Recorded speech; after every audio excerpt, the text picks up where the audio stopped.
I started my first band 2 weeks after I think I played the drums for the first time. Only because there was a guy down the street who was a bass player, and he walked by my garage and he heard me playing drums and said, "Dude, we should start a band." And he said it just like that. And within a week, it was a new neighborhood I had just moved into, and he knew people. And within a week, we had a band. We had a singer, 2 guitar players. One guy who was 17, one guy who was 15, and they were both unbelievably great. You know, it was pretty amazing. I was for sure like the weak link. The singer was pretty bad too. And really, that's how I ended up being a singer. Is that I was in tons of bands after that, and all the singers were always pretty bad. And eventually, I just sort of became a singer out of default because I wanted to be in a band where I liked the songs.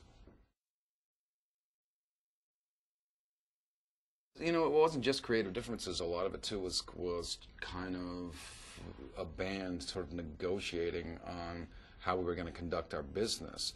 And every band sort of has to do that, but for me, I don't really have to do that. And that we weren't arriving at any decisions that didn't seem like we were going to arrive at a place where everyone was happy.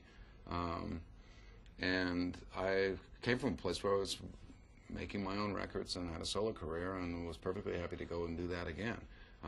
The musical differences angle of it is that I think, you know, a band that goes and makes 3 records that quickly, working in a particular way, I definitely felt like if we were going to make a 4th record, we were going to have to reinvent how we approach it. Otherwise, we sort of run the risk of making another record that might sound pretty similar to the previous 3. And I think my musical career speaks for itself in that I don't like that. I've been sort of more influenced by and moved by over the years sort of soul and R&B singers. And so that just kind of creeps in, and it shows up on other songs on this record.